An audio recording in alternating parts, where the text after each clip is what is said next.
I said in the pitch. I have no conflict of interest. First of all, we know for stop hemorrhage and avoid the vicious circle, coagulopathy, hypothermia, and acidosis, you have to extend the damage control paradigm. In addition to damage control surgery for stop bleeding and damage control resuscitation for improved coagulation, the step is pre-hospital damage control. In the presence of uncontrolled life-threatening hemorrhage, management is medical surgical. In order to stop the bleeding, according to the principle of damage control, two options are available to us. The resuscitative thoracotomy for aortic clamping or the resuscitative endovascular balloon occlusion of the aorta. Resuscitative aortic clamping adds new trauma to resuscitation. In pre-hospital, the technique is not sampled for emergency physician and the risk of infection with its complication is important. In France, the use of Weboa seems to be recognized, but already in 1954, use described during the Korean War, use of an intra-aortic balloon catheter component for controlling intra-abdominal hemorrhage in man. In 1986, law used an intra-aortic balloon on a series of patients with hemorrhagic shock. And in 1989, Dr. reports a series of cases where an attempt to intra-aortic balloon occlusion of the aortic aorta was attempted in hemodynamically unstable patients with abdominal penetrating trauma. And in 2010, Martinelli published a study in which he described a blind intra-aortic balloon occlusion procedure in pelvic fracture in patients with extremely uncontrollable hemorrhagic shock. Weboa works via the insertion of a catheter through the femoral artery to allow an endovascular balloon to be deployed within the aorta, allowing for bleeding control and augmentation of afterload in hemorrhagic shock. Weboa can be deployed in zone 1 for abdominal or truncal hemorrhage. Zone 1 is takeoff of the left subclavian artery to the celiac trunk. Weboa can be deployed in zone 3 for pelvic hemorrhage. Zone 3 is from the lowest renal artery to the aortic bifurcation. The use of Weboa allows the control of arterial hemorrhage under the balloon. Above the balloon, there is an increase in systemic vascular resistance, an increase in mean arterial pressure, and an increase in organ perfusion in the context of non-arrested heart. For Weboa, in fact, we have proof of concept on animals. In this study on pigs in shock following a thoracic hemorrhage, we compare different techniques of hemostasis. We have 4 groups of pigs. A first group treated by thoracotomy and aortic clamping, a second group treated by laparotomy and supraceliac clamping, third group treated with direct hemostasis without aortic clamping, and finally the fourth group treated by Weboa inserting zone 1. This study shows comparable efficacy of Weboa treatment compared to the other experimental techniques. In the other animals model study, Weboa has a direct effect on perfusion with significant increase in blood pressure and significant increase in cerebral oxygenation in protracted shock states.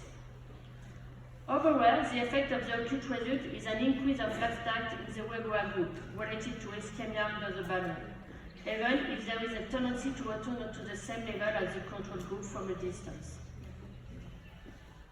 In the United States, the Weboa is extremely used in the trauma center, in the operating room, but also in emergency. The US Army Air Force also uses it in the hospital about advanced surgical structure for the damage control and special force. In France, the Army also begins to use it for its soldiers.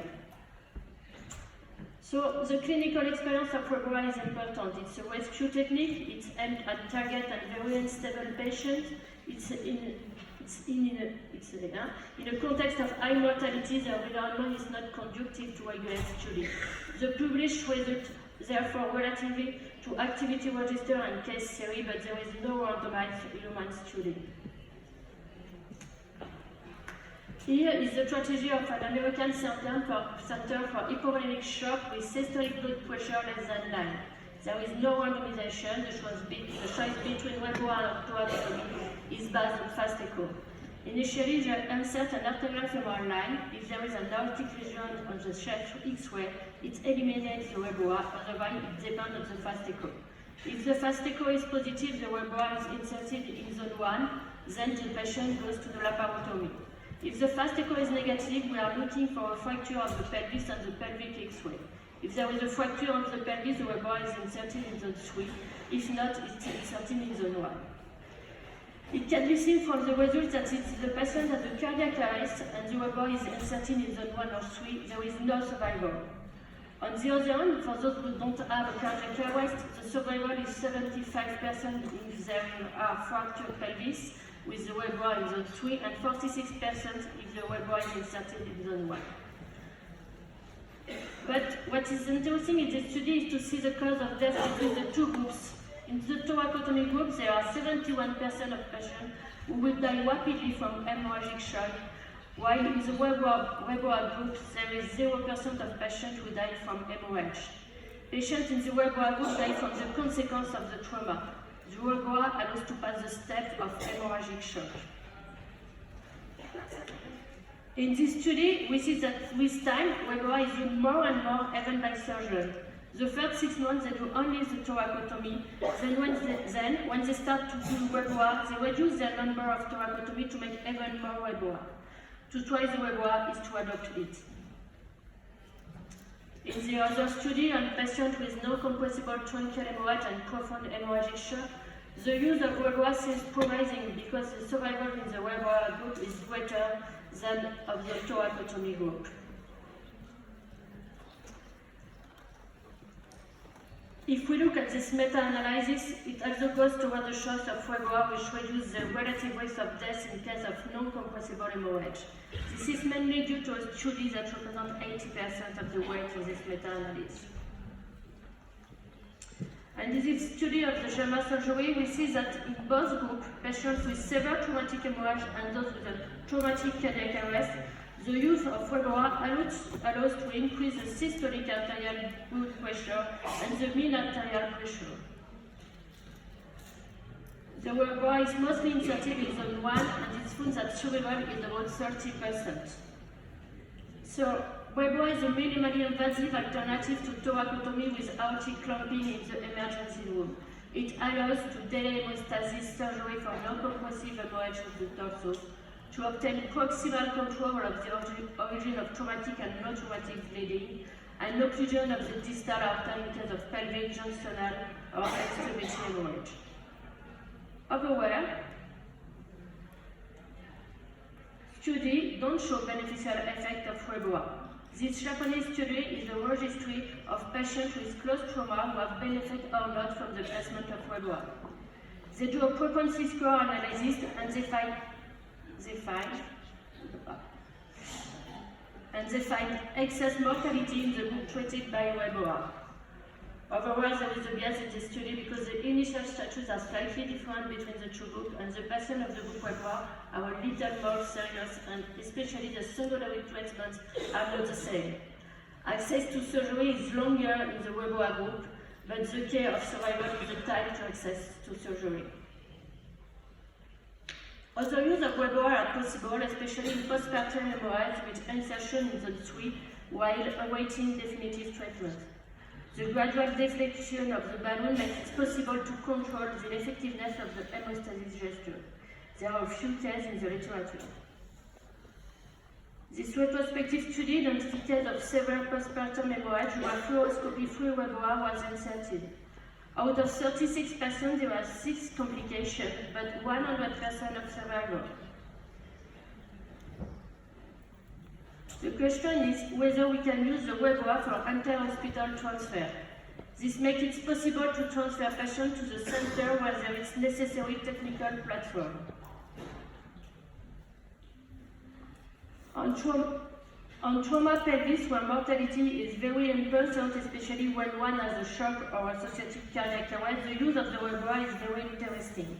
It allows hemorrhagic control while waiting for access to the technical platform necessary for embolization, which often requires intra or extra-orbital transfer. It's a waiting technique that allows you to pass a step. There is, in this context, several positive case theories.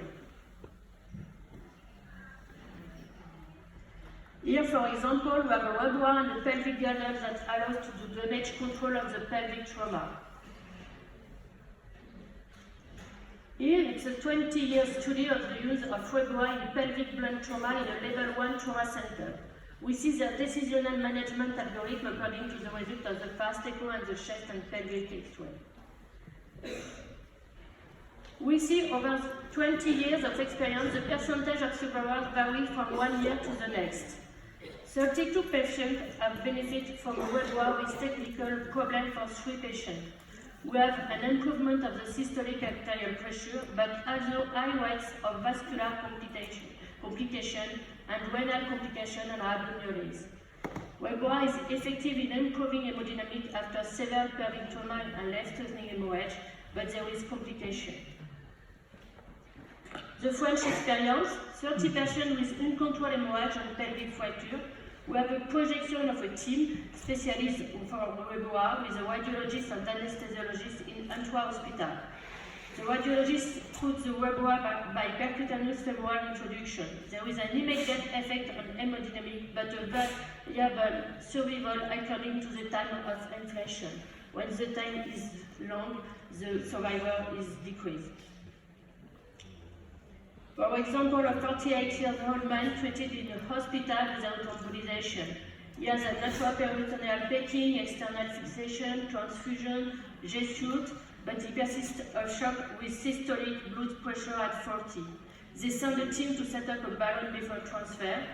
The patient does 3 cardiac arrests before embolization and survival without sequelae. In London, they have a pro-hospital team that inserts a Webois in the suite only for pelvic trauma.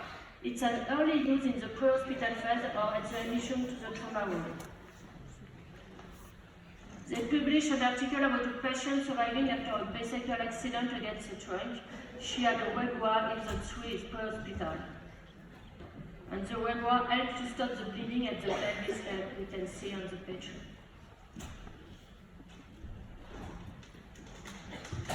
In this Japanese study on traumatic progression, they put as soon as possible a femoral artery to be able to transform if it's necessary in Webois. Because if you wait too much, the patient is bloodless and then it's very difficult to have a femoral arterial access to insert the Webois.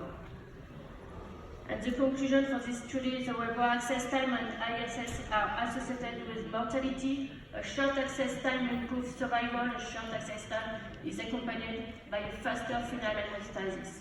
A proactive attitude to save time improves the prognosis. What technique to use to put a Webois? In Paris, we use the hybrid technique for the insertion of the Webois, as we do for the implantation of the ECMO. This allows to visualize directly the femoral artery and to insert the catheter under the control of the site.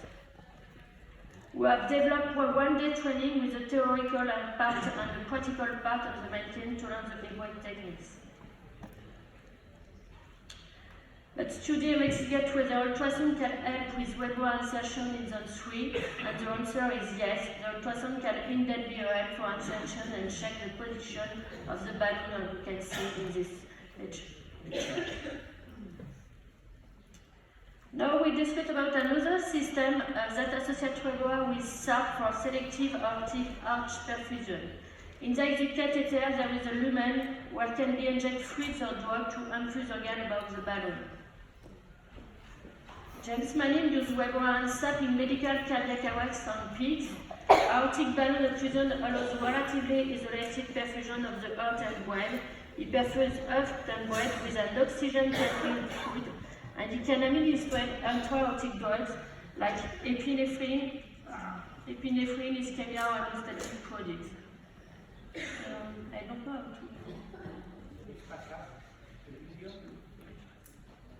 Thank you. Here we see above the aortic balloon the injection of fluid through the lumen of the SAP, the aortic valve closed, and the coronary artery are infused. He used the same system on hemorrhagic cardiac arrest. Webois and SAP can mimic subdiaphragmatic blood loss and allow for fluid resuscitation. Webois and SAP allows an increase in main aortic pressure during a traumatic heart. This increase is greater when using an infusion with hemoglobin. Here it compares different fluids of resuscitation. SAP with oxygenated fresh wood blood was the most effective of the treatment tested for both reversing cardiac arrest and surviving the subsequent terror. And we see an increase in overall perfusion with or without cardiac message. Third, even allowed to generate a supranormal myocardial blood flow in the non-beating heart. But the question is asked of what is feasible in pre-hospital or in emergency room. When to take the decision to put a WebOA without delaying the surgery. Here, this is the algorithm of use of the WebOA for the AMI in coma operation. If the patient has persistent hypotension despite damage control treatment, they use the WebOA depends of the time of access to surgery. If the controlled damage surgery is less than 20 minutes, they do an immediate evacuation. In the opposite case, they deploy the WebOA in zone 3 thanks to ultrasound. In this Japanese study, the WebOA is put in emergency room by emergency physician without fluoroscopic guidance. The majority of patients have the blood trauma and the survival is 40%. But they have complications, so they say that WebOA can be an effective and feasible tool for controlling massive hemorrhage due to trauma. But caution should be exercised regarding complications, including placement of WebOA in aortic injury and limb ischemia in case where WebOA is performed in an emergency department setting with minimal or not support from trauma surgeons. On the other hand, American surgeons make a statement. They say that due to the inability of hospital providers to appropriately manage and structure the device during transport, and the lack of evidence to support safe duration of the aortic occlusion, transfer of patients with WebOA is not recommended. Thus, WebOA should not be placed in emergency department in an institution where the patient cannot receive definitive surgical care and hemostasis at that same institution. For us in France, the use of WebOA is possible in pre-hospital. Here is our algorithm in STAMU of Paris. If we have a hypotension lower than 9 after trauma, we look at the type of trauma. If it's a penetrating trauma, we put the tourniquet if there is an hemorrhage of the legs. Otherwise, we search if there is a tamponade. If yes, we do a thoracotomy if there is a cardiac arrest, or we go to the hospital if there is not a cardiac arrest. If there is no tamponade, we put the WebOA and we continue the damage control. If it's a blunt trauma, it depends on the Glasgow score. If the Glasgow is less than 7, a WebOA is applied in reanimation is continued with noradrenaline and fluids. If the Glasgow is greater than 7, a femoral artery is placed and 500 mm of saline is infused. If after this hypotension persists, the arterial line is switched for a WebOA and noradrenaline. Here, this is the case we got in Paris. This is a patient who drops from the 10 meters. She has a fracas of pelvis, and she was in assistal when the SAMU arrived. WebOA is placed in 17 minutes. She has works at 22 minutes. She arrived at the operating room after 37 minutes of occlusion, and she has an hemoperiton with multiple lesions of liver, retroperitoneal hematoma, cupolar rupture. The damage control is effective, but she has a metastatic cancer, so we stop the reanimation. We have a review of literature that analyzes the case series of the use of WebOA in the medical cardiac arrest in support of ACLS. This confirms an increase in arterial pressure. But the question is to know where is the place of the WebOA in the ACLS in medical cardiac arrest. At the beginning, instead of adrenaline, it's a breath through ECMO or in the place of the ECMO. A new article was published this year in JAMA for trauma. This article shows that survival is superior in the group without WebOA. But access to surgery or embolization is longer in the WebOA group. This question is it because the introduction time of the WebOA is long or because the surgery is far? WebOA is probably an answer to a logistical problem. So, in conclusion, emergency physician can use a WebOA. A possible percutaneous insertion assisted by femoral ultrasound is possible. WebOA increases blood pressure, but the interest of the WebOA on survival is not shown. Pro-hospital use is possible. Deadline seems to play an important role. In trauma, WebOA can help overcome a logistical problem, but don't waste time on embolization or surgery. It seems interesting to put as soon as possible a femoral arterial line to be able to switch if necessary with the WebOA. And what is the place of the WebOA in medical cardiac arrest? is not yet well defined. Thank you for your attention.